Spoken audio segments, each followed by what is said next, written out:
안녕하세요. 악이 가득한 세상을 하나님이 심판하기로 작정하십니다. 오늘 본문은 창세기 6장 1절에서 10절입니다. 1, 2절. 사람들이 땅 위에서 번성하기 시작하고 그들에게서 딸들이 태어났을 때 하나님의 아들들이 보기에 사람의 딸들이 좋았습니다. 그래서 자신들이 선택한 사람들을 아내로 맞아들였습니다. 번성하기 시작했다는 사실은 생육하고 번성하여 땅에 충만하라는 하나님의 축복이 성취되었기 때문입니다. 시작하다 하는 동사가 사역형이라는 사실은 스스로의 힘으로 번성하기 시작한 것이 아니라 외부적인 힘, 즉 하나님이 직접 관여하여 번성하게 되었음을 보여주는 것입니다. 하나님의 아들들은 경건한 셋의 후손들을 가리킵니다. 사람의 딸들은 가인 계통의 불경건한 자들의 딸들입니다. 셋 계보는 하나님의 이름을 부르고 하나님과 동행하는 사람들이었습니다. 반면에 가인 계보의 사람들은 날카로운 기계의 힘으로 사는 약탈적 유목민으로 살아가며 때때로 대량 학살을 저지르며 명맥을 이어갔습니다. 이런 두 줄기의 계보가 각각으로 흐르다가 노아 시대에 와서 뒤섞여 버립니다. 하나님의 아들들이 세상에 동화되어 자기들의 육체적 감각을 만족시킬 목적으로 여자들을 주목하고 마음에 드는 대로 선택했기 때문입니다. 이것이 타락의 이유입니다. 이제 하나님과 동행하는 계보가 사라져버릴 위기에 처했습니다. 3절. 여호와께서 말씀하셨습니다. 내 영이 사람 안에 영원히 거하지 않을 것이니 이는 사람이 그저 육체일 뿐이기 때문이다. 그들의 날은 120년이 될 것이다.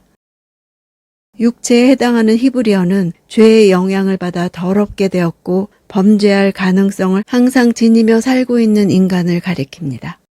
경건한 자손들도 죄에 오염되어 쇠속화되었음을 말합니다. 120년에 대한 해석은 두 가지입니다. 인간의 수명의 기간을 말하는 것으로 보기도 하고 인류에게 심판을 120년간 유보해 주신 것으로 볼 수도 있습니다. 4절. 당시에 그 땅에 네피림이라 불리는 족속이 있었으며 그 후에도 있었는데 그들은 하나님의 아들들이 사람의 딸들에게 가서 낳은 자들이었습니다. 그들은 옛날부터 용사들이었습니다. 네피림이란 장부란 뜻입니다. 체격이 장대한 거인을 가리키는 말입니다. 노아 홍수 이전에는 궁창 위의 물이 지구를 보호했기 때문에 인간의 몸도 오늘날 인간들과 다르게 더 컸고 장수할 수 있었습니다. 후에 창세기의 설명을 들은 이스라엘 사람들이 민수기 13장에서 아낙 자손의 거대함을 보고 네피림의 후손이라는 표현을 썼습니다. 그들은 육체를 따라 사는 자의 전형적인 모습을 보여주는 자들이었습니다. 그 용사들에 의해 침략과 전쟁과 약탈이 일어나 인류의 타락은 더욱 가속화되어 이 땅에 죄가 쌓여가고 있었습니다. 힘이 생기고 유명해지는 것이 인생의 목표가 될 수 없고 결혼의 목적도 아닙니다. 인간의 유욕이 낳을 수 있는 열매는 육신의 거대함일 뿐 하나님의 거룩과 생명을 소유할 수 없습니다. 5절. 여호와께서 사람의 악이 세상에 가득한 것과 그 마음에 품는 생각이 항상 악하기만 한 것을 보셨습니다. 인간의 죄가 한계 지점을 넘어 회복 불가능한 상태에 이르렀음을 보여줍니다. 창조 때 여호와께서 보셨다는 표현과 같습니다. 그때는 보시기에 좋았다.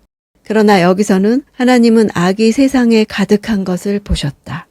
최초의 인간이 창조된 지 불과 1600여 년 만에 인류는 더 이상 타락할 수 없는 부패에 이르렀습니다. 세상이 발전하고 있다고 믿고 살지만 마음으로 악을 계획한다면 발전하는 것이 아닙니다. 6절. 여호와께서 땅에 사람을 만든 것을 후회하시며 마음으로 아파하셨습니다.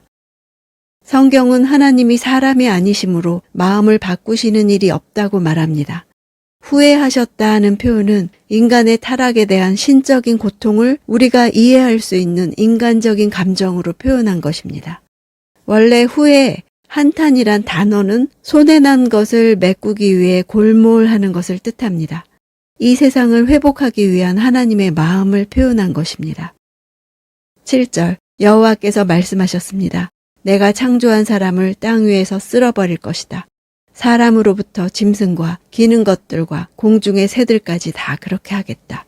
이는 내가 그들을 만든 것을 후회하기 때문이다.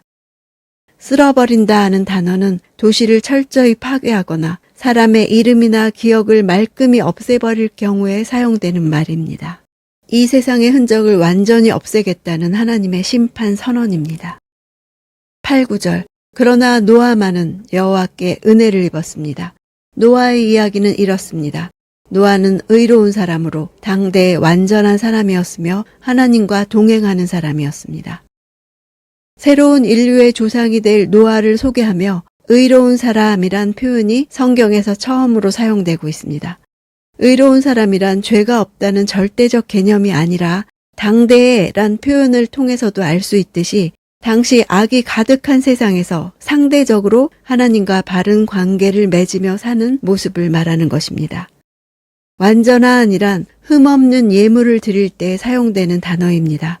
노아의 삶이 하나님께 드려지기에 합당한 모습을 가졌음을 말합니다. 그러나 이 말들 앞에 여호와께 은혜를 입었다는 묘사가 먼저 나옵니다. 노아의 구원은 자신의 의나 완전함에 의해서가 아니라 전적인 하나님의 은혜에 따른 것이었습니다. 10절. 세 아들 셈, 함, 야벳을 낳았습니다. 다시 노아의 세 아들을 언급하는 것은 창세기 원독자인 출애굽한 이스라엘 백성들에게 노아의 세 아들을 통해 인류가 다시 급격히 확산되며 이스라엘 민족의 보존이 셈 계통을 통해 구분되어 계속 이어져 내려온 것을 보여주기 위한 것입니다. 5장의 계보를 볼 때 셋의 후손은 전혀 화려하지 않았습니다. 그들은 없는 듯 있는 존재로서 그들의 발자취는 오로지 하나님과 관련된 행적뿐이었습니다. 시간이 지나면서 경건한 사람들도 오염되었는데 성경은 그 증거로 세속적인 결혼을 듭니다. 가정이 세속화되는 것은 경건한 자손이 믿음보다 자기들 판단에 좋은 것을 택하는 것이 원인이 되는 것입니다. 하나님의 이름을 부르고 예배하는 자들이 타락하면 세상은 심판받을 수밖에 없게 됩니다. 하나님의 아들들이 거룩을 잃어버리면 끝입니다. 시대를 탓할 수 없습니다. 기준은 하나님이지 세상이 아니기 때문입니다. 하나님과 동행한다는 것은 하나님께 속한 자기의 정체성을 박해와 조롱을 받을지언정 공공연히 밝힌 채 살아가는 행위를 의미합니다. 세상과 동행할 것인가, 하나님과 동행할 것인가, 둘 중 하나를 분명히 택해야 합니다. 하나님을 부인하는 시대에 하나님을 인정하며 자기 욕망을 따라 살아가는 시대에 하나님의 말씀을 기준으로 사는 한 사람으로 인해 가족의 구원, 세상의 구원이 온 것을 기억하기 원합니다.